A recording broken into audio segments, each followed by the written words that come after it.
हर रूह के पास एक कहानी होती है, हर सफर के पीछे एक एहसास। ऐसे ही कुछ पलों के लिए चलिए हमारे साथ सोल सफर और एहसास। सुमन जी, आपका बहुत बहुत स्वागत है। Thank you so much. आपने इतना बिजी शेड्यूल में से हमें अपना टाइम दिया और इतना सुंदर स्टूडियो है ना, मुझे तो लालच आ रहा है कि लग रहा है सारा सामान यहाँ से ले जाऊँ मैं। लेकिन पहले हम लोग सवाल जवाब करेंगे। तो ये बताइए, आप कहाँ से हैं, आपका बचपन कहाँ बीता और ये बिजनेस का आइडिया आपको कैसे आया? मैं एक बहुत ही छोटे से विलेज है, भागलपुर बिहार से जी। बिलोंग करती हूँ। और बहुत छोटा गांव था वो, जहाँ मतलब हमारे यहाँ एक बाउंड्री बनी होती थी, उससे बाहर भी हमें नहीं भेजा जाता था। अच्छा। क्योंकि बहुत ही छोटा गांव था और मम्मी पापा थे। अभी अच्छा। ये गांव बहुत जल्दी फेमस होने वाला है क्योंकि अडानी ने वहाँ अपना पावर प्रोजेक्ट लगाया है। अच्छा। तो उस गांव में जब हम छोटे थे, मतलब 13-14 साल की जब मैं थी, तभी उस वहाँ लोकल स्कूल में पढ़ने जाते थे। क्रिएटिविटी तो थी मेरे पास में, लेकिन ना क्रिएटिविटी क्या होती है ये नहीं पता था। ये तो बहुत बाद में पता चला। क्रिएटिविटी के नाम के ऊपर माताएं और मम्मी और फैमिली में क्या सिखाया जाता था उन दिनों? सिलाई कढ़ाई बुनाई, खाना बना लो। लेकिन मुझे सिलाई कढ़ाई तो फिर भी मुझे अच्छी लगती थी, लेकिन खाना बनाना मुझे बिल्कुल पसंद नहीं था। और जब मेरी बारी आती थी, क्योंकि 9 भाई बहन का परिवार था हमारा, तो किचन में मम्मी की हेल्प भी करानी पड़ती थी। तो मैं हमेशा मम्मी को कहती थी कि मेरे से ये सब काम नहीं होते हैं और न मैं ये करूंगी, और रोटी तो कतई नहीं बनाऊंगी। तो मम्मी मान जाती थी? तो मम्मी कहती थी फिर क्या करेगी तू? और ये तो सबको करना पड़ता है।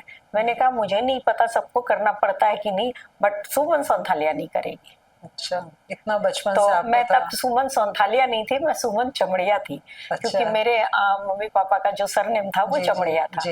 मैंने कहा सुमन नहीं करेगी, तो मम्मी कहती थी ये लड़की तो नाक कटाएगी। तो इस तरह की छोटी मोटी बातें होती थी। और धीरे धीरे मैं बहुत सारी कलाएं जो मम्मी घर में सिखाती थी उन सब की तरफ भी ध्यान देती थी। लेकिन ना घरेलू काम में मेरा कभी भी दिल नहीं। क्या क्या कलाएं आपको मम्मी ने सिखाई? मम्मी तो जनरली क्या, कढ़ाई कर लो, बुनाई कर लो। अच्छा। मेहंदी लगा लो। खाना बनाना सीख लो। मैंने कहा यही काम होते मम्मी आपके घर में? अच्छा। उसी दौरान मैंने देखा कि बिजनेस के आइडिया की जो आप बात कर रहे हो, तो कुछ कुछ चीजें ना आपके दिमाग में ना बचपन से चलती रहती है, लेकिन ना आप समझ नहीं पाते हो कि ये क्या है। और नहीं वो इतनी छोटी उम्र में मुझे समझ आता था, और नहीं कोई उसका जवाब देता था। एक फैमिली थी मेरी फ्रेंड की, कभी कभी मैं उसके घर जाती थी, और जब भी मैं जाती थी मैं देखती उसकी भाभियां हमेशा किचन में लगी होती थी। तो मैंने अपनी मम्मी को आके बोला कि मम्मी आप ना मेरी शादी कभी भी जैन फैमिली में मत करना। ये लोग सुबह से शाम तक खाना बनाते और खाते रहते हैं, पता नहीं क्या है इनके। तो मम्मी हंस देती थी। तो वो फ्रेंड कहती थी अच्छा तू क्या करेगी? मैंने कहा देख, करूंगी तो जरूर, कुछ ना कुछ तो करूंगी। क्या करेंगे पता नहीं। हाँ, क्या करूंगी ये नहीं पता।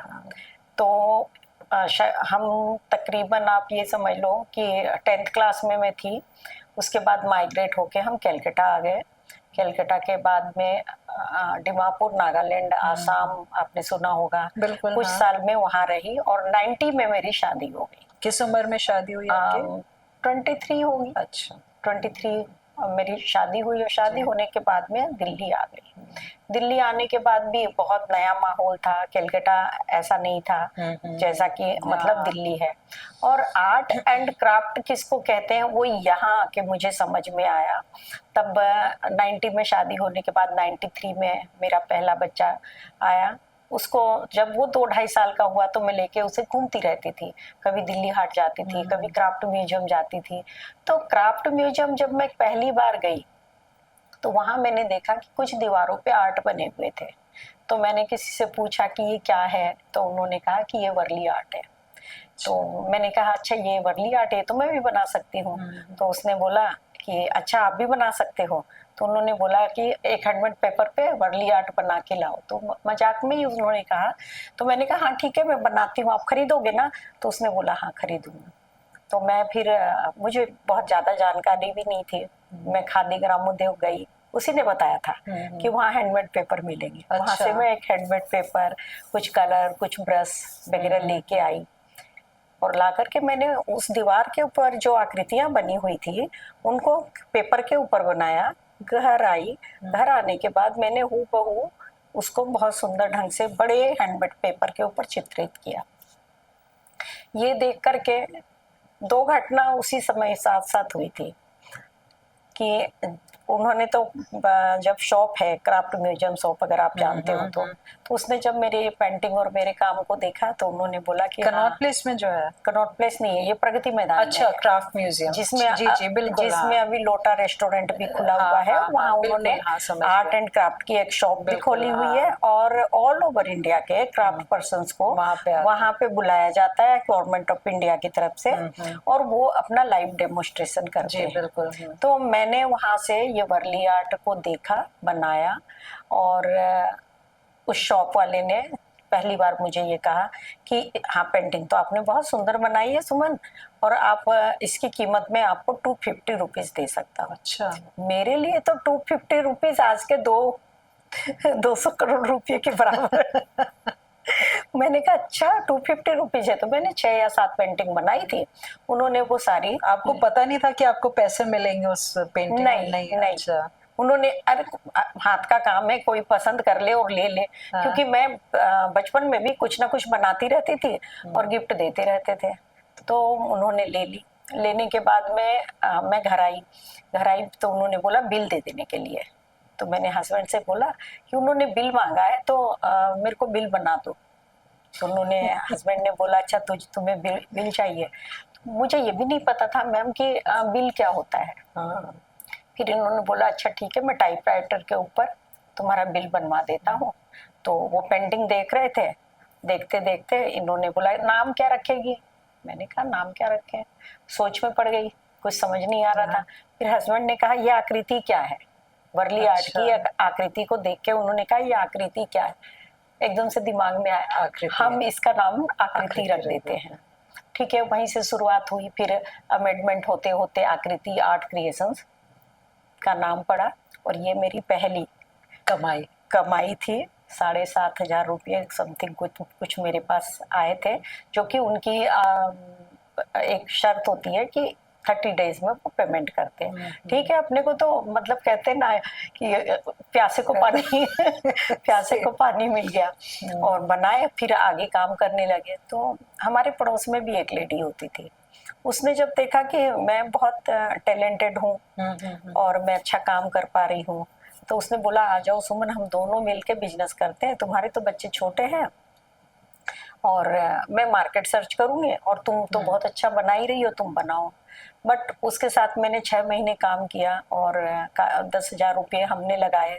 उसने क्या लगाया मुझे नहीं पता है, but end of the day उसने मेरे साथ में धोखा किया और उसने मुझे कहा कि तुमने तो सामान बिगाड़ दिया है और कुछ भी अच्छा नहीं है, कुछ भी बिका नहीं है और कुछ भी बिक नहीं सकता, इतना गंदा किया है तुमने, तो मेरा नुकसान किया। तो इस घटना से मैं बहुत विचलित भी हुई और कई महीने तक मैं डिप्रेशन में रही। हाँ, मतलब उस समय 10,000। लेकिन तब मेरे हस्बैंड के दोस्त हैं एक, तो वो आते थे घर में, तो उन्होंने कहा अच्छा आपने पेंटिंगें बनाई थी, आपने काम किया था, और उन्होंने बोला खराब है। ठीक है, बोला अब आप बनाओ ना, किसने रोका है आपको? अगर आपने किया था तो आप भी कर सकते हो। हस्बैंड का पूरा सपोर्ट रहता था, फैमिली का, ससुराल वालों का नहीं। अगर मैं बताऊं कि पूरा तो नहीं है, बट ये था कि ठीक है कर रही है तो कर रही है, हमारा क्या जा रहा है। जैसे आप कह रहे हैं आपने 10,000 रुपए लगाए, तो ऑब्वियसली आपने, तो वो मेरे बेटे के गुल्लक के पैसे थे। अच्छा, हाँ, वो मेरे बच्चों के जब नानियां मामियां मौसियां जो पैसे देती है, अच्छा उसके जमा किए हुए पैसे थे, उससे मैंने उसका गुल्लक तोड़ा मैंने और उसमें 7,000 रुपये निकले और 2-3 हजार रुपये मेरे अपने थे, वो मिला करके हमने एक बिजनेस की शुरुआत की। फिर उन्होंने उस चीज में गड़बड़ी की तो मैं अलग हो गई। फिर अलग होने के बाद मेरे हस्बैंड ने और मेरे दोस्त ने मोटिवेट किया कि जब आप बना रही थी तो अब भी बना सकते हो। तो वहां से मेरी फिर शुरुआत हुई। फिर मैंने वो सारे इंतजाम किए वापस से और मैं रोज एक पेंटिंग बनाती थी और मुझे ये लगता था कि मैं तो एक पेंटिंग एक दिन ड्रॉ करती हूँ, दूसरे दिन कलर भरती हूँ, 250 रुपये कर लेती हूँ और हिसाब लगा के महीने के इतने हो जाएंगे। तो मार्केटिंग कैसे करती थी और आप? पहले तो ये था ना कि भाई अभी तो एक दो शॉप मिली हुई थी, और मैं अगर 15 पेंटिंग भी उसको बना करके दे रही हूँ तो मेरा जेब खर्च निकल रहा है। मार्केटिंग तो पता भी नहीं था मैम, ABCD भी नहीं पता था कि मार्केटिंग किसको कहते हैं। उन पेंटिंग को लेकर के एक छोटी सी एग्जीबिशन दिल्ली हाट में लगाई। दिल्ली हाट से एक कांटेक्ट मिला सेंट्रल कॉटेज एम्पोरियम, जो कि उन दिनों बहुत बड़ा नाम हुआ करता था, कनॉट प्लेस में। उन्होंने मेरा कार्ड दिल्ली हाट में, सॉरी, दिल्ली हाट में जब आप लगाती थी तो उस जगह का भी आपको रेंट निकालना पड़ता होगा जहाँ पर हार्डली 250-300 रुपए होते थे। अच्छा, और आपको पूरा कॉन्फिडेंस रहता था कि मैं इतना कमा लूंगी कि मेरा किराया हाँ, रेंट निकल जाता था वहाँ पे। दिल्ली हाट में उस समय जेंट्री अच्छी आती थी, और अभी भी आती है, और काम की पहचान है। जो लोग दिल्ली हाट जानते हैं वो आर्ट लवर होते हैं। बिल्कुल, हाँ। जो लोग सेंट्रल कॉटेज जाते हैं या जो लोग क्राफ्ट म्यूजियम जाते हैं, वो प्रोडक्ट खरीदने नहीं जाते हैं, वो आर्ट खरीदने जाते हैं, और उनको ये पता है कि आर्ट की एक कीमत होती है। तो मुझे कभी भी ऐसा नहीं लगा कि किसी ने भी पैसे देने में कंजूसी की है। और तीसरी बात क्या होती थी, मेरी जरूरतें बहुत कम थी। जरूरतें मतलब कितनी थी कि बेटा मेरे एक आइसक्रीम मांगेगा, एक चिप्स का पैकेट मांगेगा, और ज्यादा से ज्यादा मेरे को महीने में एक बार बोलेगा आपको घर लेके जाना। मेरे पास तो बहुत पैसे हो, मैं तो बहुत अमीर हूँ। तो उस समय की ये कैसे आप अपना शेड्यूल मेंटेन करती थी? आपका गोद का बच्चा, आपको, क्योंकि हैंड पेंट एक होता है आपने किसी को दे दिया करने के लिए, एक मतलब हैंड पेंटिंग करने में बहुत टाइम चाहिए हर चीज को बनाना, फिर आपको मार्केट जाना, उसको अलग अलग एम्पोरियम्स में, शॉप्स में देना। कैसे आप मैनेज करती थी? बिल्कुल मैनेज कैसे होता था कि मैं सुबह 5 बजे उठती थी, और उठ करके मैं थोड़े से कार्ड के ऊपर, पेंटिंग के ऊपर ड्राइंग करके रख देती थी। फिर बेटे को तैयार करके 6:30 बजे उसको स्कूल भेजा। स्कूल भेजने के बाद में ब्रेकफास्ट बनाया हस्बैंड का। हस्बैंड चले गए 9:30 पौने 10 बजे तक घर से चले गए। फिर अच्छा, उसके बाद जो टाइम मुझे मिलता था वो 10 से लेके या 9:30 से लेके 1 बजे तक, क्योंकि 1 बजे फिर उत्सव वापस आ जाता था स्कूल से। तो स्कूल से जब वो वापस आता था तो तब तक मेरे मतलब शैतान नहीं थे बच्चे, बहुत कम शैतान थे। थका उका होता था, उसको खिला पिला के सुला दिया, फिर मैं अपने काम में लग जाती थी। फिर धीरे धीरे क्या हुआ, एक दिन सुबह के समय में मैंने देखा मेरी मेड की लड़की रोज दीवार के किनारे खड़ी सुबह सुबह के रो रही है। मैंने कहा क्या हुआ? तो उसकी मम्मी ने कहा कोई भी काम इसको बताओ तो अच्छे से नहीं कर पाती है। तो मैंने कहा क्या हुआ? बोला आंटी ने इसको थप्पड़ मार दिया। तो मुझे बहुत बुरा लगा, क्योंकि उसी समय मैं अपने बेटे को स्कूल भेज रही थी, और उसे एक थप्पड़ पड़ रही थी सिर्फ इसलिए कि वो कोई काम ढंग से नहीं कर पाई। वो भी उतनी 12 साल की होगी वो, जबकि मेरा बेटा तो 5 या 6 साल का बच्चा तो बच्चा ही है। हाँ। तो उस दिन मेरे दिल में एक थॉट आई कि नहीं, कुछ तो करना है, कुछ ऐसा करना है जो मैं इन लोगों को भी फाइनेंशियली इंडिपेंडेंट कर सकूं, इनकी स्किल डेवलपमेंट हो सके, इनकी ज़रूरतें पूरी हो सके। तो यहाँ से ख्याल आया कि क्यों ना, ये तो अभी तक मैं शौकिया कर रही थी, क्यों ना मैं इसे एज ए बिजनेस करूं, और ताकि इनकी ज़रूरतें भी पूरी हो, जो ज़रूरतें मेरी थी वो पूरी हो रही थी। फिर वो जो बच्चियां थी उसकी मम्मी से मैंने बात की, उसने मुझे दे दी लड़की कि भाई ठीक है 30 रुपीज मेरे को इससे इनकम होती है। मैंने कहा ये 30 रुपीज तुम ले लिया करो मेरे से। 30 रुपीज मतलब क्या हुआ, 900 रुपये महीना। अच्छा, वो मेरे हैंडमेड पेपर की जो स्केच होती थी उसमें मैं कलर के निशान बना के उसको बता देती थी, इस पार्ट में ये कलर भरना, इसमें ये भरना। अच्छा। वो उनमें कलर भरती थी। तो हमारा एक ड्राइंग रूम में, आप समझो इतना बड़ा ही ड्राइंग रूम होगा, और मेरे काम की शुरुआत मेरे घर से ही हुई है, ड्राइंग रूम से ही। उस बच्ची के साथ में मैंने देखा कि ये तो बहुत सुंदर कलर भरने लगी है, और तब तक मेरी पेंटिंग की डिमांड आने लगी क्राफ्ट म्यूजियम से, क्योंकि कुछ नयापन तो था मेरे काम में।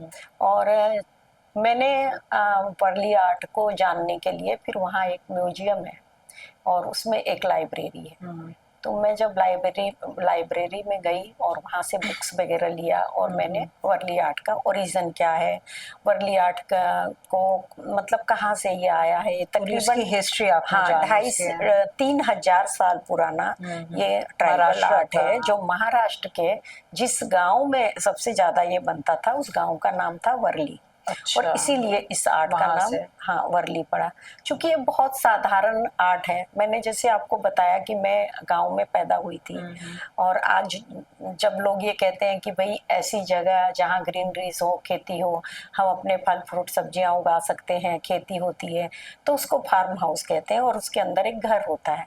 हमारा घर तो था ही वैसा ही, वही फार्म वहाँ हाउस। खेतियां होती हाँ। थी और हर तरह के सब्जियां वगैरह उगती थी। तो मैंने वो जो बंदे थे उनको फार्म में काम करते, किस तरह से वो उठते थे, किस तरह बैठते थे, और नजदीकी से पूरा देखा हुआ था ग्रीनरी से आपने उनको। इतनी नजदीकी से देखा हुआ था कि उनको बनाने में मुझे बहुत आसानी होती थी कि अगर वो बैठ के घास काट रहे हैं तो कैसे बैठे होंगे, और अगर गेहूं निकाल रहे हैं और फिर गेहूं की वो दाने निकलने हैं तो कैसे। क्योंकि वर्ली आर्ट में पूरा गांव का चित्रण होता है। अच्छा। और उनके फेस्टिवल्स होते हैं, उसका चित्रण होता है। तो वो सारी चीजें मेरे लिए बहुत ही मतलब बहुत ही आसानी से होने वाली थी। तो मैंने इस आर्ट को लिया, इसकी जानकारी ली, क्योंकि फिर ये लगने लगा था कि भाई अगर किसी ने पूछ दिया ये क्या क्या है तो आपको पता तो होना मुझे चाहिए, पता डिटेल्स। होना चाहिए। तो वहां से ये शुरुआत हुई। और तो फिर ये जो आप जो स्केच वगैरह आपने कहीं से सीखा था, ये सेल्फ टॉट सारा आपका? ये मेरा ये सारा सेल्फ टॉट है। क्योंकि अच्छा। जब मुझे ये किसी ने बताया कि ये वर्ली आर्ट है, तो मैंने वहाँ म्यूजियम में जाके लाइब्रेरी से बुक्स लिए, और वो बुक्स वहां से बिकते भी नहीं थे, वहीं जाके बैठ के करना। पढ़ना होता था। तो मैं अपने बेटे को 1-2 घंटे के लिए उसके मामा मामी के पास छोड़ती थी, और जा करके वहाँ स्टडी करके आती थी, और जो चीज समझ नहीं आती थी उसको पेपर के ऊपर लिख के आती थी। कुछ मोटिव्स जो होते थे नए सुंदर पुराने अच्छे, वो मैं बना के लेके आती थी। और जब मुझे ये समझ में आ गया कि ये स्टोरी लाइन है, तो फिर मैं उसमें तरह तरह की पेंटिंग्स बनाना शुरू किया, और मतलब उस दौर में जो बनती थी उससे बहुत अलग से बनाना शुरू किया। अगर आप देखोगे तो मेरे पीछे एक पार्टीशन लगा हुआ है, उसमें जो मैंने काम किया है वो पूरे एक वर्ली विलेज को मैंने दर्शाया है कि भाई एक गांव की पृष्ठभूमि क्या होती है, वहाँ लोगों के घर कैसे होते हैं, वहाँ लोग कैसे रहते हैं, कैसे फेस्टिवल्स मनाते हैं। तो उस सारी चीजों को मैंने दिखाया, जिसपे सन 2010 में मुझे 11 में मुझे स्टेट अवार्ड मिला। और इस बीच में मेरे पास में जो लड़कियां थी वो 7-8 हो गई थी, तो मेरी एक जिम्मेदारी बनने लगी थी। जब आपने बिजनेस शुरू किया तो जनरली होता है, हम जो हायर करते हैं अपना स्टाफ, वो हम ट्रेंड लोग रखते हैं जो जिन्होंने उस फील्ड में पढ़ाई की हो। आजकल इतने डिजाइनिंग इंस्टीट्यूट्स है, तो हमारी कोशिश रहती है वहाँ से जो स्टूडेंट्स पास आउट हो रहे हैं तो उनको रखे, सो दैट हमारे लिए जॉब उनको बताना इजी हो जाए, हमारा काम आसान हो उनको बताना। लेकिन आपने अपनी जगह एकदम उल्टा किया, आप ऐसे लोगों को लेकर आई जिनके पास कोई एजुकेशन नहीं थी, जो घर घर जाके काम करती थी। कैसे आपके दिमाग में आया कि मुझे इन लोग को लेना है, इनकी जिंदगी अच्छी बनानी है? चारू जी देखें, जब मैंने अपनी शुरुआत की थी मेरे पास 2 ही सबसे मेन टारगेट थे कि मुझे अपने आप को फाइनेंशियली इंडिपेंडेंट करना है। और वो इंडिपेंडेंसी अगर कोई ना कोई स्किल है आपके पास तभी आ सकती है। ठीक है, या तो आपके पास अच्छी एजुकेशन हो, जैसा कि अभी आपने कहा कि भाई पढ़े लिखे लोगों को हम लेते हैं ताकि हमारे को उनके साथ में ज्यादा बहुत मेहनत ना करनी पड़े। बिल्कुल हाँ। लेकिन मेरे साथ में बिल्कुल उल्टा था। मुझे लगता था कि इनके पास तो बहुत सारी अपॉर्चुनिटीज है, आज आपके पास में बहुत सारी है, चारों के पास में बहुत सारी है, खुशबू के पास में है, श्री के पास, क्योंकि आपके पास अवेयरनेस भी है, एजुकेशन भी है, और आप एक बहुत बड़े मेट्रो सिटी में रहते हो, और आपने बहुत सारी चीजें देखी है। मेरे पास में कोई माध्यम नहीं था। मुझे ये लगता था कि इनको कौन बताएगा कि तुम्हारे पास भी एक स्किल है। तो ये पता तो मुझे चल गया कि स्किल तो है सबके पास। जब मैंने पहली बार अपनी मेड की लड़की को सिखाया तो मुझे ये कॉन्फिडेंस तो आ गया।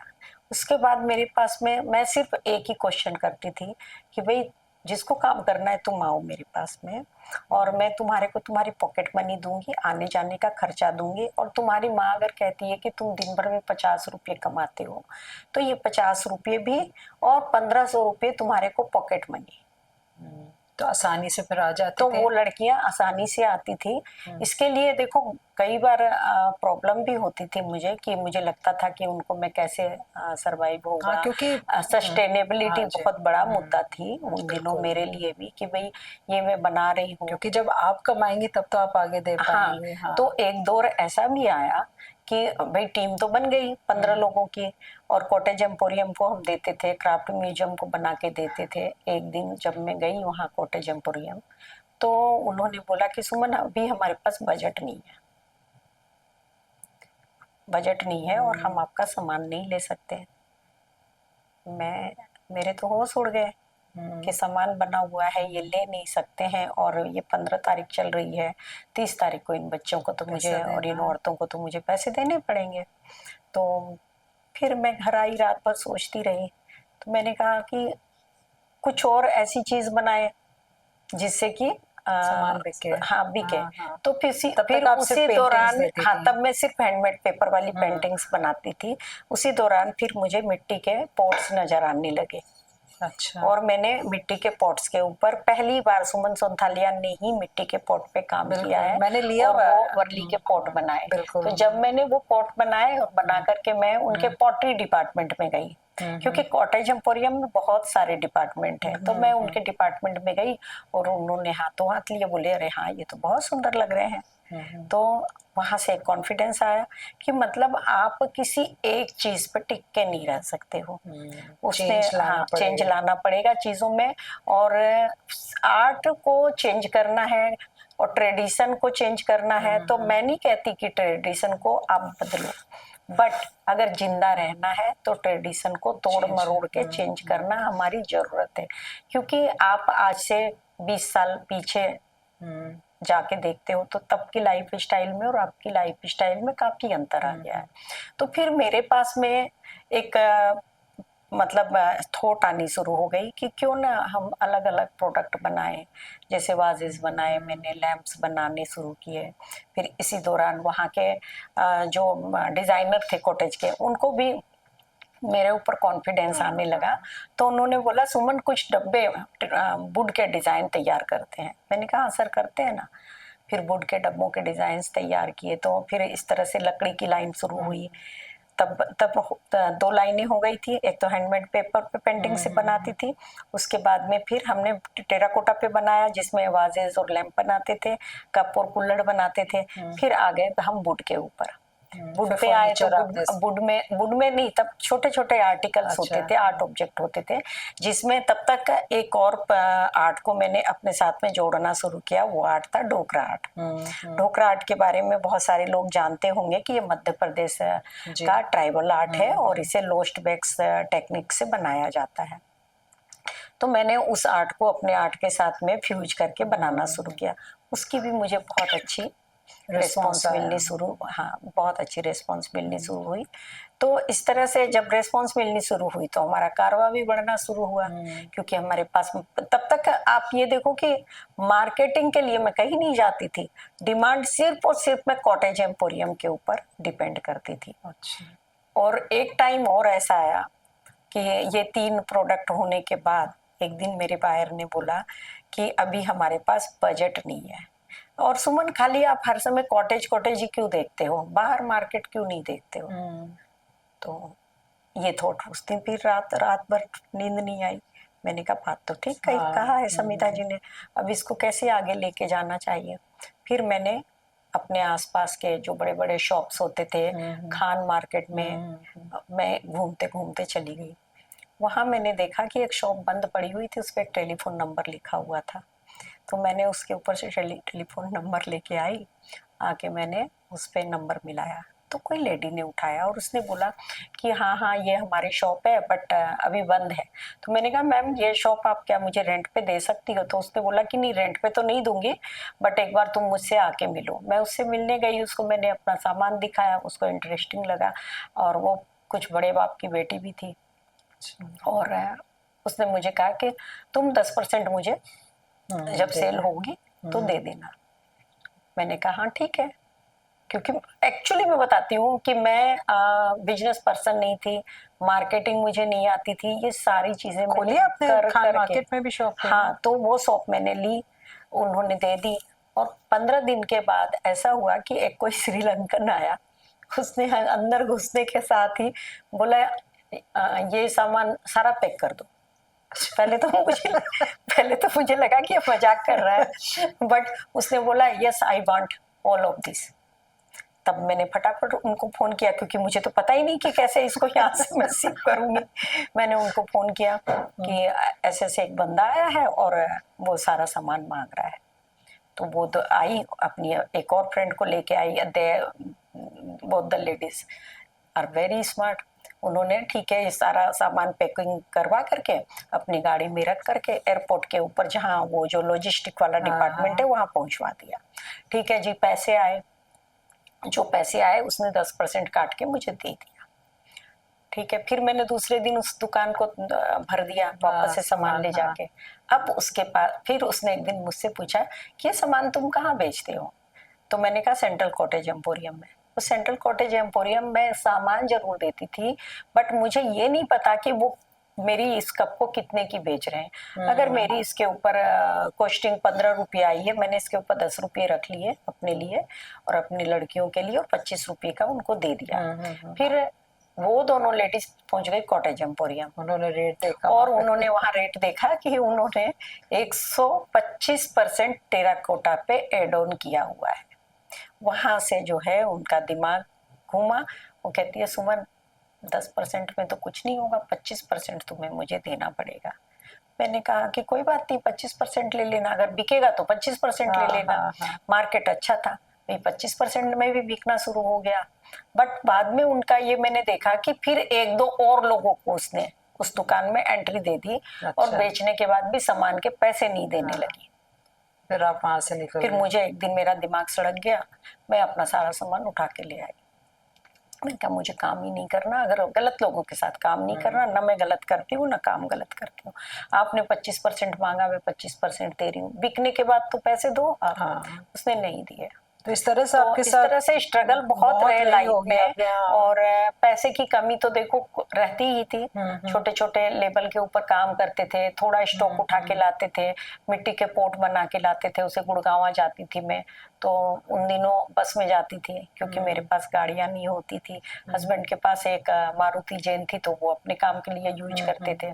बट ये था कि जब ऑर्डर बनवाती थी मिट्टी के पोट वगैरह, तो मैं सोना रोड के ऊपर बस में बैठ के जाती थी। तो ये जो आपके मिट्टी का जितना सामान आपका जो सेल करती थी, ये आपका खुद का प्रोडक्शन था या आउटसोर्स? मैं खुद अपनी डिजाइन बनवाती थी, नहीं जैसे कारीगरों से। अच्छा, ये जितने पॉट्स वगैरह मिट्टी का सारा आप आउटसोर्स करते थे? क्योंकि ये जितने पॉटर बिरादरी है वो जहाँ भी होती थी, उत्तम नगर में, सोना में, और अभी ये आजमगढ़ में भी है। अब आजमगढ़ से मेरा माल बन के आता है, बट डिजाइन सारी मैं ही खुद की क्रिएशन है सारे। हर फ्लावर पॉट के या लैंप के हैं। तो जब बन जाता था सामान, तो फिर मैं हस्बैंड से रिक्वेस्ट करती थी कि आज सामान लेने के लिए जाना है।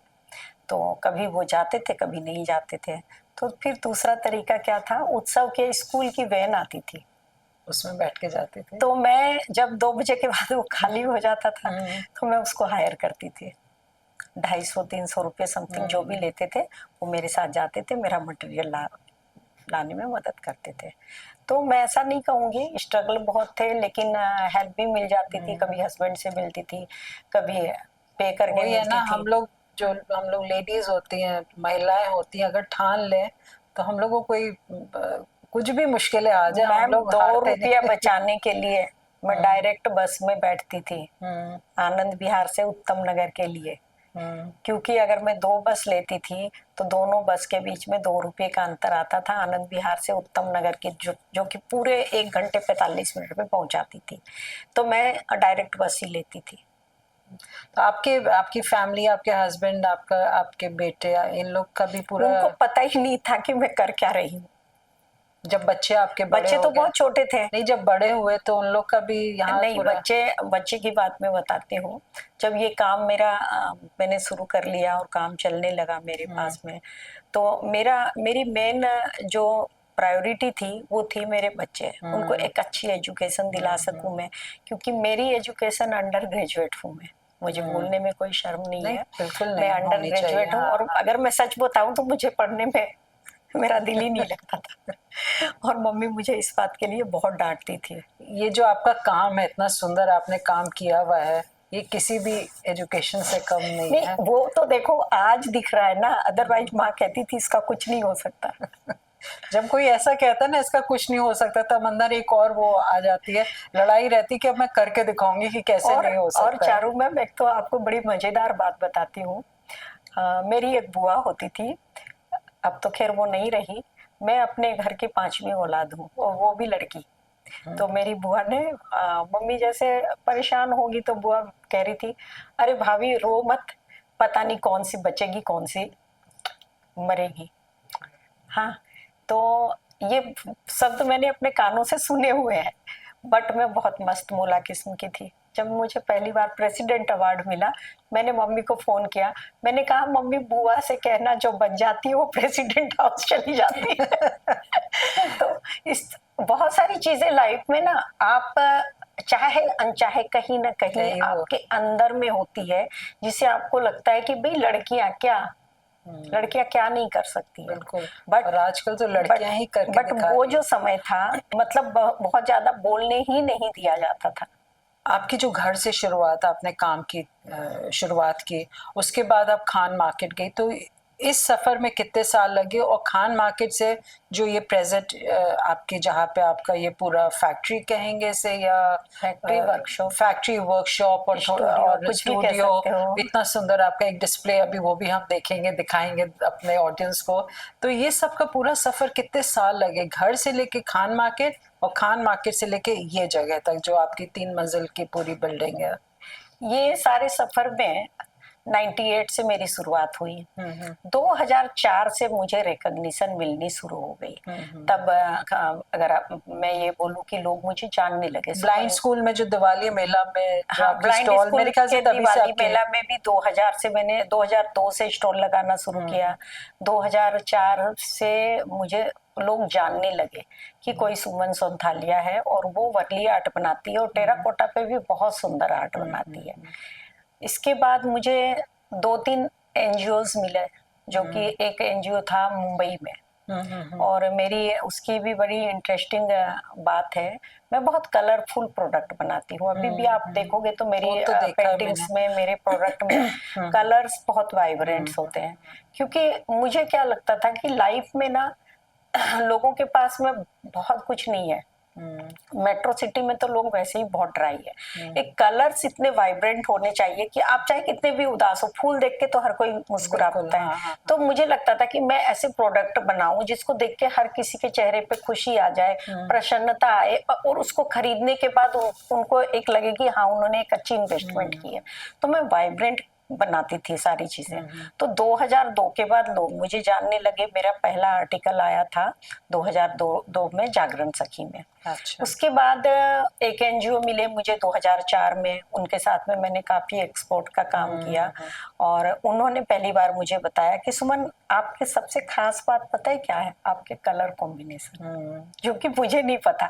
अगर मैं सच बताऊं कि मैं कुछ खास काम कर रही हूँ या ये कुछ खास हो रहा है, इसका एहसास मुझे 2007 में हुआ, जब 2007 में आशा हैंडीक्राफ्ट एक बस भर के फॉरनर लोगों की लेके, मेरी वो एक पुरानी फैक्ट्री और है वहां आई, और उन्होंने उन लोगों को सारा कुछ दिखाया। और पहली बार मुझे लगा कि अच्छा, मैं इतना कुछ खास काम कर रही हूँ, ये विदेशियों को लेके आ रहे हैं मेरे काम को दिखाने के लिए, प्लस कि भाई मैं क्या कर रही हूँ। और ये सिर्फ एक काम नहीं है, एक सोसाइटी के लिए मेरा ये एक योगदान है, जिसमें मैं लोगों का स्किल डेवलपमेंट कर रही हूँ, इन औरतों को सिखा रही हूँ, इनका स्किल डेवलपमेंट हो रहा है, ये फाइनेंशियली इंडिपेंडेंट हो रही है, ये कॉन्फिडेंट होती जा रही है। वो लड़कियां, वो लेडी जो पिट पिट के आती थी, उनका पिटना बंद हो गया। मैं कहती, तो उनके हस्बैंड उनको इजीली भेज देते थे?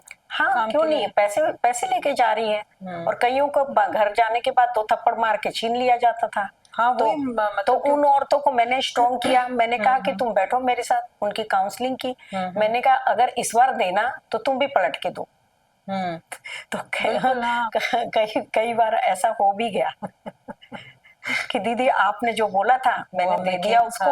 अब वो ना आराम से बात करता है।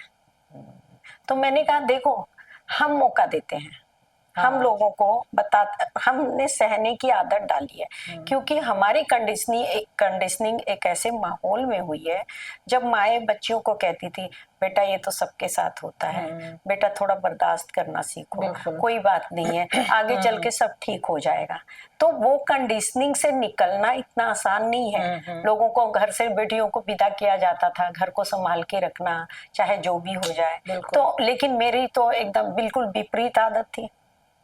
घर को संभालने की जिम्मेदारी ठीक है लड़कियों की है, और सारी की सारी लड़कियों की भी नहीं है। अब तो बराबर से है। हाँ, अब तो खैर अभी देखो, अभी की तो बात ही नहीं करती हूँ। अब तो कुछ ज्यादा ही होने लगा है, जहाँ की जो बराबरी का गलत फायदा भी उठाया जाने लगा है। ठीक है, तो अभी की बात नहीं है, जो हम पीछे बात कर रहे थे। तो ऐसे जो मेरी जर्नी चली, जिसमें तो आ गए हम लोग कम से कम 2009 में।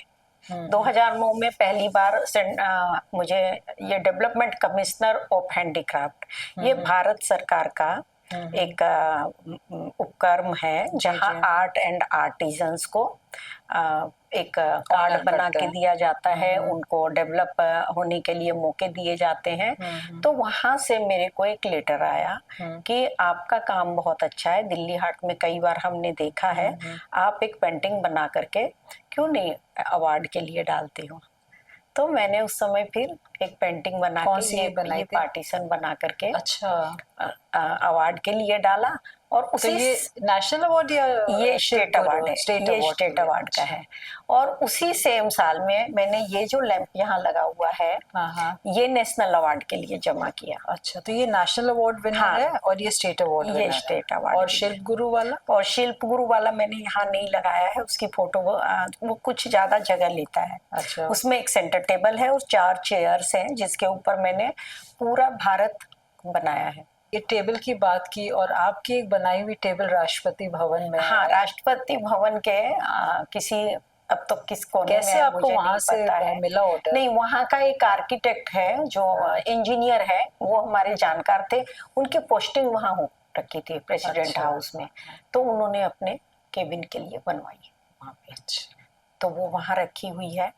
और तीसरी बात क्या है, मुझे धीरे धीरे ये लगने लगा कि आर्ट एंड क्राफ्ट को अगर आप जनरल लाइफ स्टाइल में लाना चाहते हो, अर्बन इंडिया के लिए लाना चाहते हो, अपनी लाइफ स्टाइल में, और अपनी यूथ जैसे आप जैसे लोगों के बीच में लाना है, तो इसको मॉडिफाई करना, इसको फंक्शनल बनाना, इनको यूटिलिटी में लाना, और इनको अभी के स्टाइल में कैसे डेवलप करना है, ये मेरा मेन मुद्दा बन गया 2012-13 के बाद में, कि इसको मैक्सिमम लोगों तक मैं कैसे ला सकती हूँ।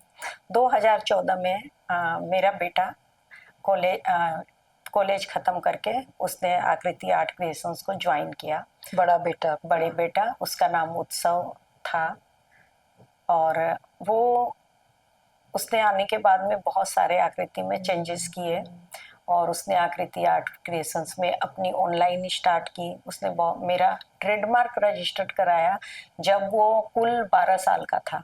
जब वो हॉस्टल से आया तो उसने पहली बार 2005 में मेरा ट्रेडमार्क रजिस्टर कराया, जो कि मुझे तो पता ही नहीं था। मैंने कहा क्या फालतू खर्चे की बातें मत किया कर, मेरे पास इतने पैसे नहीं है। बोला नहीं माँ, ये बहुत जरूरी है, आपको अपना ट्रेडमार्क कराना चाहिए। अगर कभी किसी ने आपके आकृति आर्ट क्रिएशंस को कहा कि ये मेरा है, तो आप क्या कर लोगे उसका? मतलब ओनरशिप रखनी बहुत जरूरी थी। हाँ, तो उसने ट्रेडमार्क कराया। फिर 2014 में उसने आकृति .स्टोर के नाम से अपनी वेबसाइट बनाई, और वो वहाँ से मार्केटिंग, वहाँ से ऑनलाइन की शुरुआत हुई। हाँ, हमारी ऑनलाइन की शुरुआत हुई। डिजिटल मार्केटिंग क्या होती है उसने मुझे सिखाया, और उसने बोला कि आने वाला वक्त माँ डिजिटल मार्केटिंग का ही है। मैं बिल्कुल कन्विंस नहीं होती थी उससे।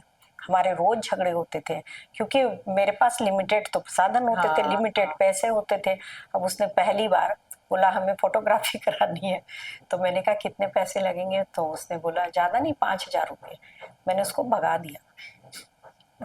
मैंने कहा 5,000 रुपये? मैं तो अपने कैमरे से फोटो खींच लेती हूँ, और देखिए कितनी सुंदर फोटो है, और इसी से अभी तक ऑर्डर लेती आई हूँ।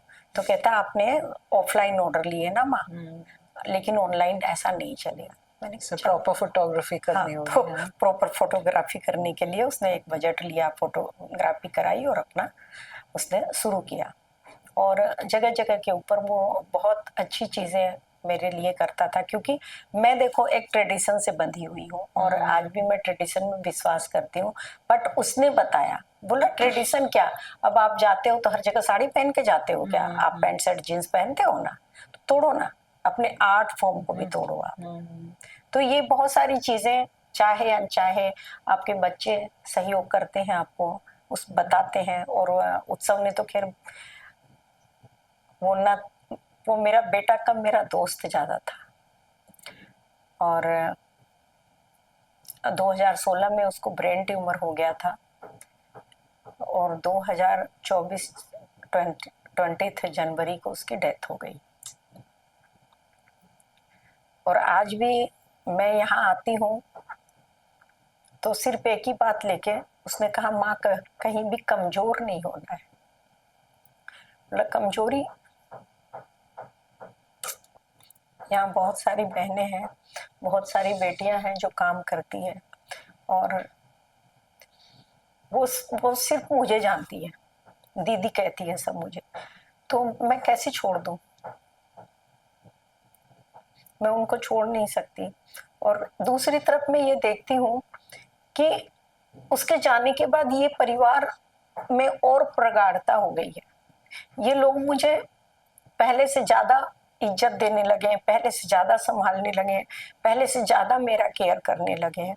और जो जिस चीज के लिए मुझे उनको 2 बार कहना पड़ता था, वो मुझे अब बोलना ही नहीं पड़ता है, वो इतने जिम्मेदार हो गए। तो कभी कभी मुझे लगता है कि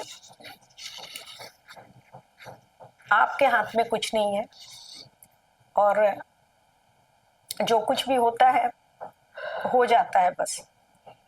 तो मैं एक बात और शेयर करना चाह रही थी कि कभी कभी कितनी विचित्र चीजें हो जाती है लाइफ में जिसके लिए आप कभी तैयार नहीं होते हो। तो उसने अपने लाइफ इंश्योरेंस बेचने के लिए मुझे बोला कि अरे एक इंश्योरेंस एजेंट अच्छा, था, उसने आके मुझे कहा कि आप एक पॉलिसी ले लो, क्योंकि सुमन जी आपकी तो बहुत ज्यादा कोई अच्छी एजुकेशन भी नहीं है, आप तो ग्रेजुएट हो, आपको तो कोई नौकरी भी नहीं देगा। तो मैंने रात में बैठ के घंटों सोचती रही, बात तो उसने गलत नहीं बोली है। चाहे पॉलिसी बेचने के लिए लेकिन सच्चाई दिखा दी। उस दिन पूरी रात में सो नहीं पाई और उसके बाद से ही मैं कमिटेड हुई कि मुझे कुछ करना है। अच्छा, तब तक आपने काम नहीं शुरू किया था? तब मैंने काम शुरू नहीं किया था। ये बात होगी, उत्सव मेरे ख्याल से 2 साल का होगा, ये 95 या 96 के आसपास की बात होगी। तो मैंने एकदम ठान लिया। उसके बाद में 95 के बाद 97 में मेरा दूसरा बेटा आया, युगम। फिर मैंने दिसंबर में एकदम अपने दिल की डायरी पे लिख लिया, now I have to do something, no more family, no more planning, nothing. वहां से ही 98 से 97 में उसके होने के बाद 98 से मैंने अपने इस काम की शुरुआत की। वही छोटे हैंडमेड पेपर के ऊपर जैसे आपने बताया, जो अभी आपको मैंने शेयर किया। तो उस बंदे ने जो कहा कि भाई किसी दिन आपके हस्बैंड लौट के नहीं आए तो आप इनको कैसे पालोगे, तो उस बात ने मुझे बहुत मोटिवेट किया और मेरे इस काम की शुरुआत हुई। लेकिन विडम्बना देखो कि वो बच्चा ही चला गया जिसकी अच्छी परवरिश की मैंने कामना की थी कि उसकी अच्छी परवरिश करेंगे, उसको अच्छी जगह पढ़ाया भी मैंने और बिजनेस भी करता था। वो फरारी की जॉब छोड़ के आया मेरे पास, क्योंकि वो ये बात समझने लगा था कि ये कोई साधारण काम नहीं है। और मेरा एक और मकसद था जिसको मैं उसे शेयर करती थी कि देखो आज के समय में आर्ट और आर्टिजन्स दोनों आर्ट से दूर होते जा रहे हैं, क्योंकि आर्टिजन्स के बच्चे जो हैं वो दूर होते चले जा रहे हैं, क्योंकि उन्हें बेसिक जो इनकम होनी चाहिए वो नहीं हो पाती है। एक वो अपने ट्रेडिशन से जुड़े हुए कामों को कर रहे हैं, ये अलग से देख नहीं पा रहे हैं, क्योंकि उस समय डिजिटल मीडिया इतना एक्टिव नहीं था जितना कि आज हो गया है। आज तो फिर से वापस से वो जनरेशन मूव ऑन कर और रही है। आपने जब इस काम की शुरुआत की, जब आपका मुझे याद है ब्लाइंड स्कूल दिल्ली में जो है, जहाँ आपका मैंने दिवाली मेला में देखा था पहली बार, उस समय इतना नहीं था जो हमारा जो ये नहीं, उस समय तो 10% भी नहीं था। नहीं, एकदम नहीं। मतलब जिस हिसाब से अब इसको इतना रिवाइव कर रहे हैं, और ये जो हमारी जो हिंदुस्तानी कला है, जितने भी अलग अलग स्टेट्स की जो कलाएं हैं, जितना अब प्रमोट हो रहा है, अब बिक रहा है, लोग पहचान रहे हैं, अलग अलग साड़ी ग्रुप्स बन गए जो कि इंडियन हैंडीक्राफ्ट्स के लोग पहन के उसको प्रमोट कर रहे हैं। जब आपका हमने पहली बार देखा था, तो पहली बार मतलब मैंने देखा अच्छा मधुबनी कला जो है वो मतलब एक हम छोटी सी जो मटकी आपकी बड़ी क्यूट सी होती थी, उसमें भी हम देख सकते हैं मधुबनी कला से। वो एक वॉल तक नहीं सीमित है, हमारे डेली यूज में भी हम उसको यही तो रीजन था ना कि हम डेली एक्टिविटी हमारी जो है और डेली यूटिलिटी में कैसे कन्वर्ट करें। और एक चीज और, आपने जिस तरह से मर्ज किया दो तीन कलाओं को एक के अंदर, क्या सोच के आपने इसको रखा? जैसे कि जनरली हम देखते हैं जैसे डोकरा आर्ट है या मधुबनी है या वर्ली आर्ट है या कोई भी कला है, अलग अलग होती है। अगर मधुबनी है तो एक फ्रेम में मधुबनी देखेंगे, या दुपट्टा है तो एक दुपट्टे में से मधुबनी होगी। पर आपने तीन चार कला को एक साथ मिला के आपने की, जैसे ये है, ये वाली पेंटिंग है, तो ये आपने कैसे सोचा कि तीन चार आर्ट को हम इसका फ्यूजन करेंगे? हाँ, ये फ्यूजन करना ही तो मेन जरूरत थी, क्योंकि तब तक जो मेरी टीम थी वो काफी लोगों की हो चुकी थी और बहुत सारे लोग डायरेक्ट इनडायरेक्ट भी जुड़े हुए थे। तो मुझे लगता था कि सिर्फ वर्ली आर्ट, कोई ऐसा आर्ट नहीं है कि एक बंदा अपने घर में एक वर्ली की पेंटिंग लगा लिया हो गया, एक लैंप बना लिया हो गया। तो लेकिन अगर जब उसको एक ही पेंटिंग के अंदर में मधुबनी मिले, कलमकारी मिले, मांडना मिले, डोकरा आर्ट मिले, गोंड आर्ट मिले, पटचित्र मिले, तो उसके लिए तो एक पेंटिंग के अंदर में बहुत सारी चीजें हैं, मिल जाती है। तो यहाँ से शुरुआत हुई कि वैल्यू एडिशन कैसे किया जाए। किसी भी आर्ट में अगर आप वैल्यू एडिशन करते हैं तो मैंने देखा कि लोग उसे फटाफट ले रहे हैं। तो मैंने जब डोकरा आर्ट के साथ में वैल्यू एडिशन करके वर्ली किया, तो मैंने कॉटेज एम्पोरियम में जो ऑर्डर मेरे एक एक महीने में आते थे वो मेरे 15 दिन में रिपीट होने लगे। तो यहाँ से शुरुआत हुई कि तब तक तो सिर्फ मैं वर्ली और ढोकरा आर्ट के का ही मिक्सचर करती थी, फ्यूजन बनाती थी। फिर मैंने इसमें कलमकारी, मांडना, इन सब आर्ट को मैंने थोड़ा प्रैक्टिस भी किया है अपने आप, क्योंकि मेरी कोई इंस्टीट्यूशनल डिग्री तो है नहीं। तो ये सारा कुछ मैंने अपने आप ही एक्सप्लोर किया है। और आप हंसोगे, मुझे सपने में भी डिजाइन आते मैं अपनी डायरी अपने बेड के साइड में रख के पेन एंड पेपर रख के सोती हूँ, और जब मुझे कुछ आइडिया आते हैं तो मैं उसी समय लिख लेती हूँ। कल भी वैसे ही मैं ऊपर घूम रही थी, मुझे वर्ली आर्ट का कुछ काम करना था, तो मैंने अपनी लड़की को बोला कि ना, कभी तूने देखा है चींटियां मिट्टी निकालती है, चींटे जो होते हैं गार्डन पार्क में। मैंने कहा वो ढेर बनाना है मुझे, बिल्कुल, तो तू लिख के रख, मैं कहीं कल भूल नहीं जाऊंगी। तो ऐसे जब आइडिया आते हैं तो मैं लिखती हूँ, और आइडियाज बहुत आते हैं। मतलब जब भी मैं बैठूंगी तो कुछ ना कुछ आइडिया आएंगे। उन आइडिया के पीछे एक जिम्मेदारी समझने लगी हूँ अब मैं। पहले जो मैं खुद के लिए करती थी, अब मुझे लगता है कि ये नहीं, अब समाज। कितने आपके पास, कितनी लेडीज, सारी जितनी आती सब लेडीज हैं? कोई ज्यादातर लेडीज हैं, जेंट्स भी है। अभी तकरीबन 120 के करीब लेडीज हैं। हाँ, और कम से कम 4000 लेडीज लोगों को मैंने सिखाया भी। अच्छा, तो आप कोई कोचिंग क्लासेस देती हैं? नहीं, कोई कोचिंग क्लास नहीं है, वो सीखते हैं, और उनको जाना है तो जाए, कहीं कुछ करना है करे। तो आती जाती रहती है, आती जाती रहती है, और अपना कुछ कर रही है। उनमें से बहुत सारी अपना कुछ कर रही है, बहुतों ने सिर्फ सोकिया सीख के चले गए। लेकिन जिनको एक्चुअली काम करना है, मेरे पास 20-20 साल पुरानी लड़कियां हैं जो जिनके बच्चे अब मुझे नानी और दादी कहते हैं। आपके सामने कितनों की शादियां भी हुई हो? मैंने खुद 4 शादियां कराई है, और मैंने खुद कन्यादान किया है। क्योंकि ग्रास रूट लेवल के ऊपर अगर चारों आप जाते हो तो सच्चाई कुछ और होती है। हम जहाँ जिस माहौल में बैठे हैं, यहाँ की सच्चाई कुछ और भी है।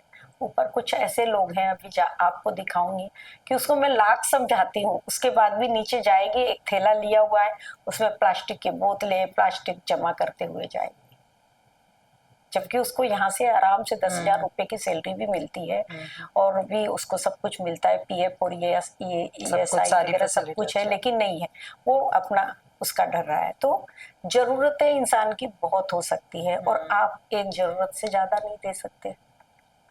आज गवर्नमेंट ने तो बना दी है कि भाई बेसिक लेबर आपको इतनी देनी है। आपको लगता है कि क्या सब लोगों को बेसिक लेबर मिलती है?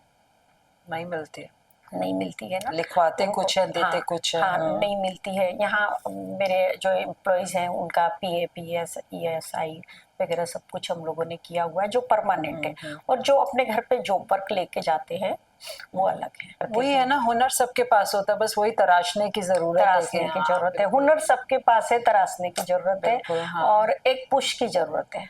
हाँ। अगर आप देखो तो एक पुश की जरूरत है। अगर आप कुछ भी करना चाहते हो तो आपको कुछ ना कुछ तो एक किसी ना किसी बंदे को उसको पुश करना चाहिए। हाँ, और समाज में है, जैसे मैं कभी कभी कहती हूँ कि भाई आप एक प्रोडक्ट नहीं खरीद रहे हो, आप एक आर्ट पीस खरीद रहे हो, और आपको नहीं पता कि ये एक छोटा सा प्रोडक्ट किन किन लोगों को हेल्प कर रहा है। हमारे यहाँ कहानियां नहीं बिकती है, हमारे यहाँ तो सच्चाई है, और हर एक आर्टिजन की सच्चाई है। तो एक लड़की को तो मैंने बाल विवाह से 2 बच्चियों को बचाया है, जब उनकी माँ उनकी 14 साल में शादियां करने तैयार थी। तो उन दिनों मैंने उनकी काउंसलिंग की, उनको समझाया, तो बोला नहीं लड़कियां बिगड़ जाएगी। मैंने कहा मेरे पास है, फिर कैसे बिगड़ जाएगी। 18 साल की हुई, उन लड़कियों की शादी कराई, उनका कन्यादान किया, और जो उसकी मम्मी ने पैसे जमा करके जब जो होते थे एक्स्ट्रा ला के देते थे। मैंने कहा तुझसे प्रॉमिस की थी कि जो कम पड़ेंगे वो मैं दूंगी तुम्हें। और कुछ एक ऐसी लड़कियां थी जो जिनके माँ बाप ही नहीं है, किसी किसी के घर में बेबी सिटिंग करती थी, उसकी शादी मैंने कराई। कुछ बच्चे यहाँ पे काम करते करते एक दूसरे के संपर्क में आ जाते हैं, और अगर लगता है कि अच्छे हैं दोनों तो वहाँ शादी करवा दी। ये जितने प्रोडक्ट्स आपके होते हैं, कभी आपको ऐसा नहीं लगता कि एग्जॉस्ट हो गया मार्केट, वही सेम प्रोडक्ट्स मार्केट में जो कस्टमर्स आपके देख रहे हैं, ऐसी फीलिंग आती है? क्या चेंज करती हूँ ना मैं। अगर आप देखा जाए तो मैं साल में कम से कम 4 से 5 किस तरह से चेंजेस लाते हैं? 4 से 5 डिजाइन पेंटिंग्स में चेंजेस लाती है या जो आप बनाती हैं? नहीं, पेंटिंग्स में, प्रोडक्ट में। अब आप देखो ये 2010 के हैं, आपने उसकी स्टाइल देखो, आपने इसकी स्टाइल देखी, ठीक है। अब ये हैं अभी 2024 के हैं, तो आप इनकी डिजाइन देखो। ये आपके हाथ का पेंट किया हुआ है? हाँ। तो आप ऐसे ये भी इसके भी ऑर्डर्स लेती हैं, पेंटिंग, वॉल पेंटिंग? मैं दूसरों के जगह के नहीं है, क्योंकि मुझे सर्वाइकल है। बट अगर आप करवाना चाहोगे तो मैं करवा दूंगी, मेरे पास है बच्चे करवा सकते हैं। तो ये जो वर्क अभी आप देख रहे हो ना, ये हमारा लेटेस्ट वर्क है, जो मॉडर्न इंडिया के लिए कलरफुल एक थ्योरी के तौर के ऊपर चलना है। और ये आज से 15 साल पुराना वर्क हो गया। ये जो लैंपी है ये भी है, ये मेरे पीछे एक वाज देख रही हो, ये जैसे ऑडियंस हमारी सुन रही है, अगर इतनी सुंदर ये वॉल पेंटिंग हुई हुई आपके हाथ की बनाई हुई, अगर कोई करवाना चाहे हाँ, तो आपको मेरे पास टीम है, हमसे संपर्क करें, हम करवा देंगे, इस पे कोई प्रॉब्लम। तो आपका इसके अलावा कहीं दिल्ली में भी आपके शोरूम्स या कहीं पे कुछ है? मैंने अपना कोई शोरूम नहीं बनाया, सब मेरा ऑनलाइन शोरूम है। और अगर आप प्रोडक्ट देखना चाहते हो तो सेंट्रल कॉटेज एम्पोरियम में देख सकते हो। कहाँ आपका जाता है? सेंट्रल कॉटेज एम्पोरियम में जाता है। वहाँ से तो शुरुआत हुई आपके? हाँ, वहीं से शुरुआत हुई है। और कहाँ का देते हैं? इसके अलावा मेरा ऑल ओवर इंडिया में जो बड़े बड़े शोरूम है, जैसे रागा आर्ट है या सदगुरु है या और मुंबई स्टोर है और लाइफ स्टाइल है, इन सबको देती हूँ मैं। और फेब इंडिया को ज्वेलरी देती हूँ। हाँ, फैब इंडिया में आपकी ज्वेलरी रखी है? हाँ, फेब इंडिया में यही जो आपका यहाँ आपने डिस्प्ले में रखी है। ये ज्वेलरी बनाना भी एक मतलब एक कैसे आप ज्वेलरी में आई? मतलब आपके तो सारे डिफरेंट प्रोडक्ट्स हैं। नहीं, इनके पीछे भी ना एक थॉट थी। जैसे मैं सिर्फ हैंडीक्राफ्ट करती थी, हैंडीक्राफ्ट के बाद अभी मैंने आपको फर्नीचर नहीं बताया, तो मैं फर्नीचर में क्यों आई? मेरे 2 बेटे, तो मुझे लगता था कि हैंडीक्राफ्ट एक बच्चा संभाल लेगा तो दूसरा बच्चा क्या संभालेगा। तो फिर मैंने फर्नीचर की लाइन शुरू की।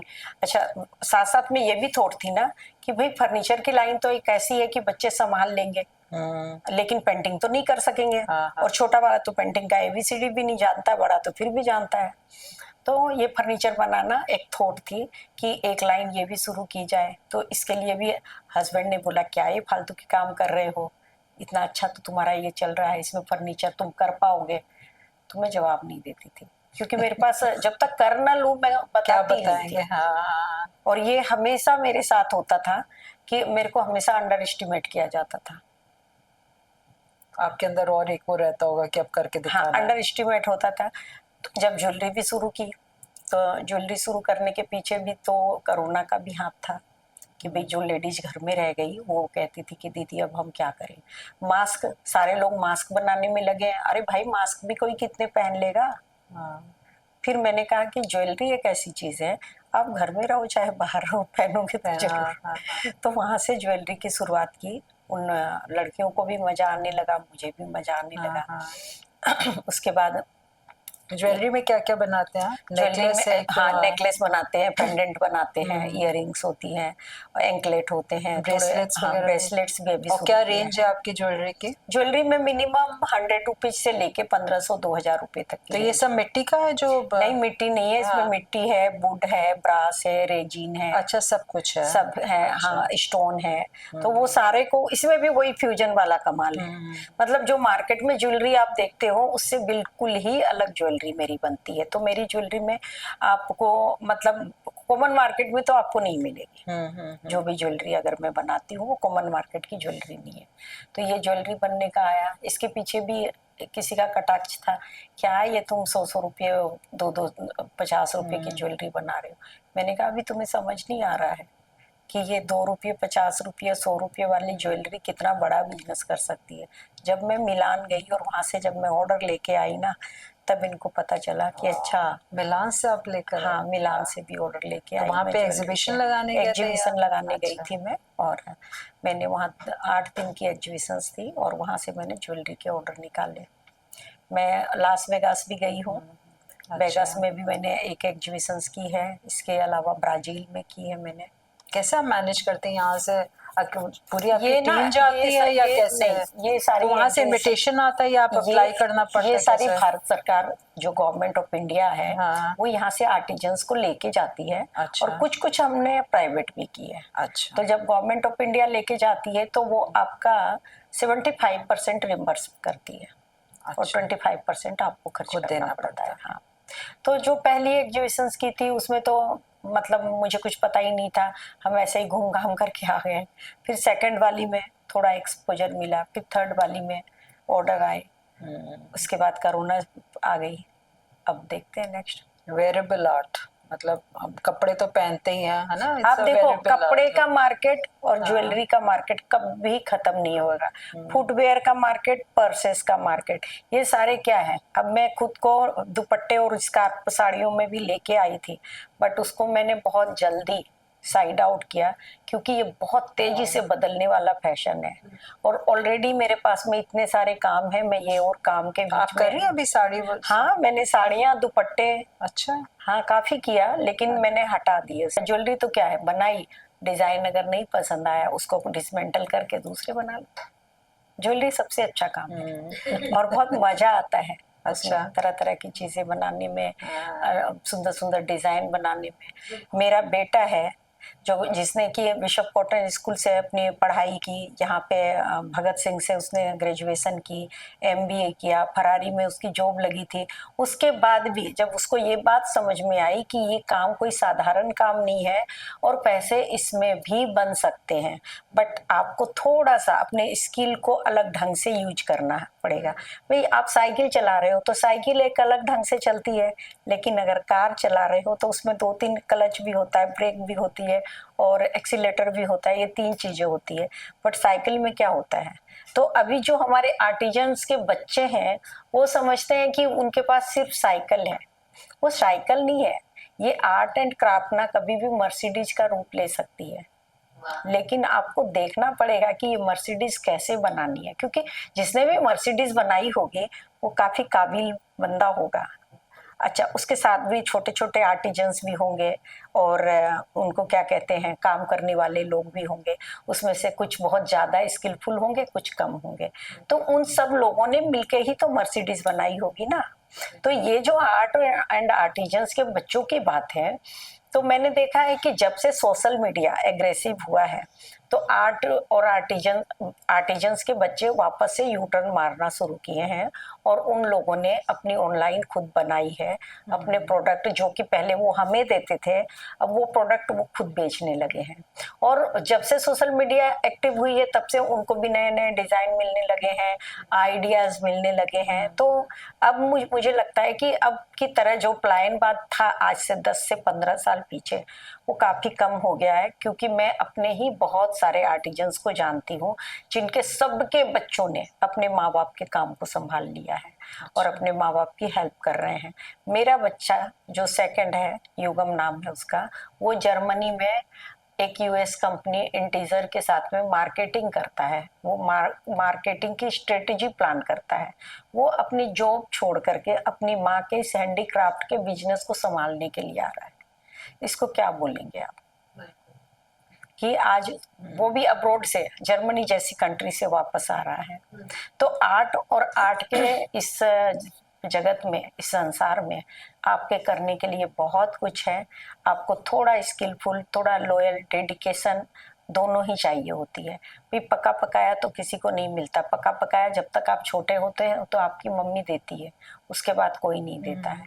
मम्मी के बाद बीवी भी नहीं देगी अब तो।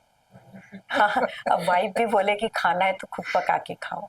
तो इसलिए थोड़ा धीरज चाहिए होता है। अब की जो यूथ है उन्हें फटाफट चाहिए। तो मैं तो उनको यही सलाह दूंगी कि थोड़ा धैर्य रखो, पेशेंस के साथ में काम करोगे तो ऐसा कुछ नहीं है जो तुम नहीं कर सकते हो, जरूर कर सकते हो। अभी हम लोग ने अभी अक्टूबर का जो महीना त्योहारों का था, तो हम लोग ने पूरी सीरीज, मिनी सीरीज निकाली थी जिसमें हम लोग अलग अलग जगह हम लोग ने कैप्चर की थी। तो एक एपिसोड हम लोग ने पॉटर्स विलेज जो दिल्ली में कुमार ग्राम उत्तम नगर में, वहां पे गए और पॉटर्स से मिले। तो नेशनल अवार्डी वहां पे हैं, विनोद जी, उनसे मुलाकात हुई और बहुत ही दुख लगा उनसे बात करके। कहते हैं हम लोग की, जबकि नेशनल अवार्ड मिला हुआ है, बहुत बहुत दुखी थे। कहते हैं हम लोग सरकारी दफ्तरों में जाते हैं, हमारे कपड़े देख के लोग बाहर कर देते हैं, कोई बात ही नहीं करना चाहता, बोल के निकलो निकलो यहाँ से। उनका इतना इतना खराब लग रहा था ना उन लोग की बातें सुन के, इतना दिल दुखी हुआ कि मतलब बताओ कितनी मेहनत से इस कला को ये लोग आगे बढ़ा रहे, बचाने की कोशिश कर रहे हैं, और उन्हीं की वैल्यू नहीं, जो हमारे देश की इतनी एक विरासत है। तो हमने उनसे पूछा ये जो आप कर रहे हैं आगे नेक्स्ट जनरेशन क्या? कहते कोई बच्चा नहीं करना चाहता है, वो चाहते ही नहीं कह रहे हो, ये सच्चाई है। अभी मैंने आपको कहा ना, ग्रास रूट लेवल के ऊपर चीजें बहुत अलग है। जो उस बंदे ने अपनी पीड़ा आपसे बोली है वो है। और कई पॉटर्स, हम लोग की कई वहाँ कुम्हारों से बातें हम लोग ने की, मैक्सिमम यही था लोगों का कहना कि हमारी अगली जनरेशन इसमें आना ही नहीं चाह रही, क्योंकि उन्हें पता है इसमें कमाना आसान नहीं है। एक तो मेहनत है, इतना जो बनाना है, मिट्टी का काम बहुत ही बहुत मेहनत है। मतलब आप 4 मंजिल पे रह रहे हो, 5वीं मंजिल की छत पे उनकी भट्टी लगी है, नीचे से मिट्टी उठा के ले जाना, फिर नीचे आना, फिर ले जाना, और फिर लोगों की बातें सुनना, मोहल्ले वालों के परेशान करना, सरकार का परेशान करना। वो तो बहुत, ये सब क्योंकि अब ये तो चले आ रहे, पीढ़ी दर पीढ़ी इनका चल रहा है। लेकिन जो आज की जनरेशन है, जो उनके अब जो बच्चे हैं, जो बड़े हो गए पढ़ाई के बाद, वो नहीं आना चाहते। उनका साफ कहना है कि हम इस परेशानी को, इस कठिनाई को नहीं उठाएंगे, क्योंकि इसमें बहुत स्ट्रगल है। हम वो देखते हैं अपने बाप को, वो बाप कर रहा है, वो माँ कर रही, क्योंकि वो करते आ रहे हैं, उन्होंने बचपन से देखा। लेकिन जो अब के बच्चे हैं वो देख रहे हैं हमारे माँ बाप ने इतनी कठिनाई उठाई है, हम क्यों इतना स्ट्रगल करें।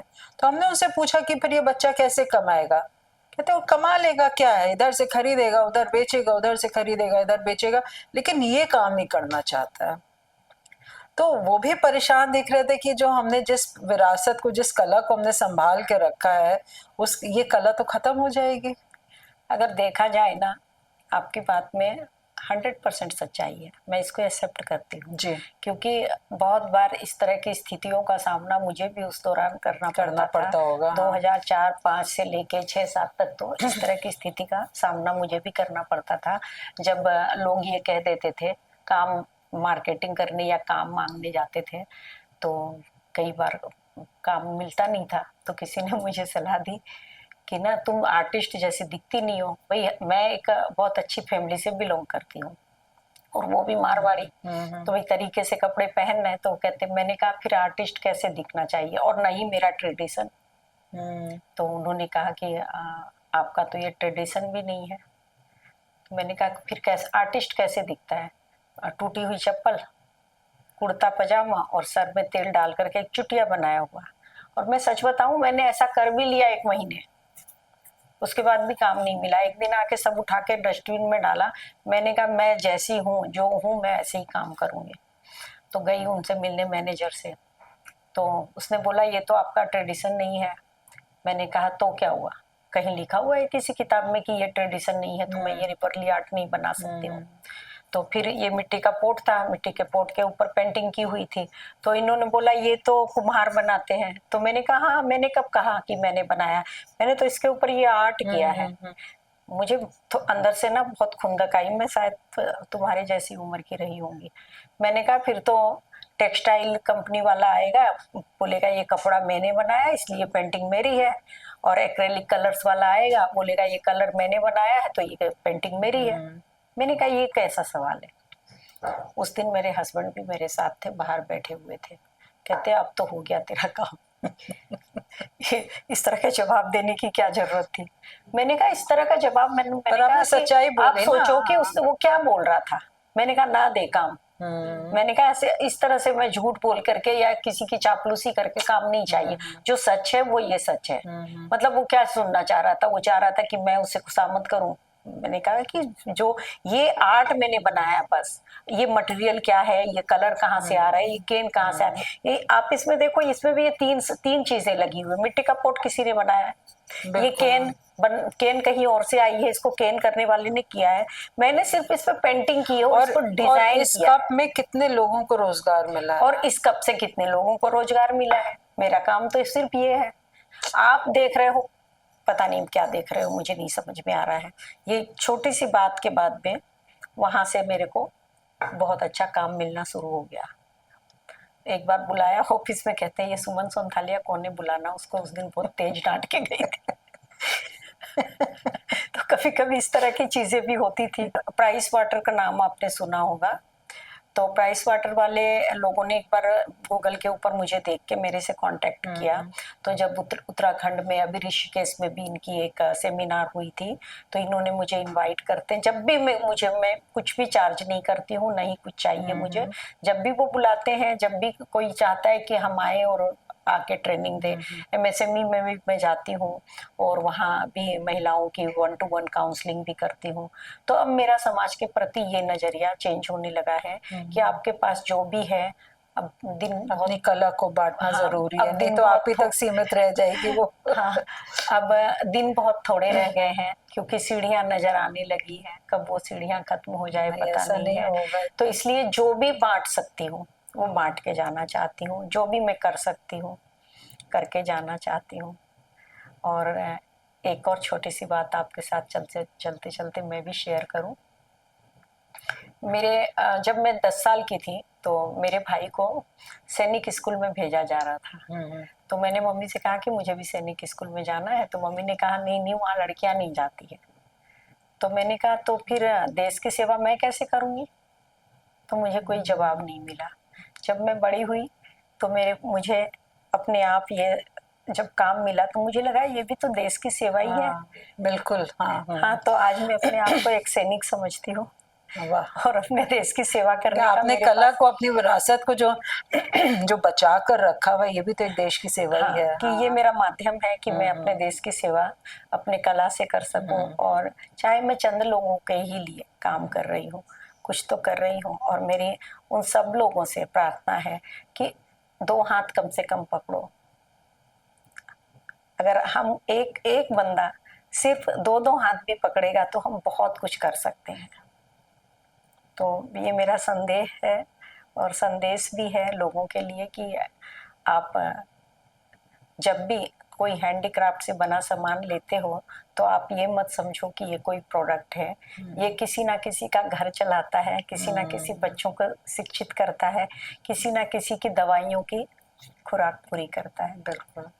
कितने लोग आज इंस्पायर, मैं तो आपकी सुन सुन के इतना ज़्यादा इंस्पायर हो रही हूँ, और आपकी बातें सुन के हमारे कितने ऑडियंस होंगे जो इंस्पायर हो जाएंगे। और यू नेवर नो कितने लोग आपकी बात सुनकर सोच ले कि मुझे भी अपना स्टार्टअप शुरू करना है। ज़रूरी नहीं यही, कोई भी स्टार्टअप हो कोई सकता भी है, करे, किसी उसमें भी हाँ, हाँ जा बिल्कुल। सकते हैं। तो थैंक यू सुमन जी, बहुत मज़ा आया, कुछ हंसाया, कुछ थैंक यू रुलाया, और चारू जी, आपने थैंक अपनी यू दिल सो की मच। बातें शेयर की। और सारी आपकी जितनी भी जनता है जो मुझे देख रही है उनको दिल से धन्यवाद कि मेरे हाथों की इतनी तारीफ हो रही है। I am blessed. Thank you. हम सबकी ज़िंदगी में एक टर्निंग पॉइंट आता है, खासकर अगर आप एक सक्सेसफुल वुमेन हो या सक्सेसफुल मैन हो। और अगर हमसे ये कह दिया जाए कि तुमसे ये नहीं होगा, तुम लड़की हो, तुम्हारे मतलब का ये काम नहीं है, तो फिर जज्बा और जुनून और बढ़ जाता है। इसलिए याद रखिए, अगर हम लड़कियां और महिलाएं अगर कुछ ठान लेना तो हमारे लिए कुछ मुश्किल नहीं होता। और सुमन संथालिया जी इसका एग्जाम्पल है। कितनी इंस्पायरिंग उनसे हमने कहानियां सुनी, उनकी बातें सुनी। अगले हफ्ते हम फिर मिलेंगे एक नए मेहमान के साथ, एक नई कहानी के साथ और एक नए सोल सफ़र और एहसास के साथ। हमारे चैनल को लाइक करिए, शेयर करिए, कमेंट करिए और सब्सक्राइब करना एकदम ना भूलिएगा। यकीन मानिए, आपका हर एक लाइक, हर एक कमेंट और हर एक सब्सक्रिप्शन हमारे लिए बहुत मायने रखता है। अपना ध्यान ज़रूर रखिएगा। नमस्कार।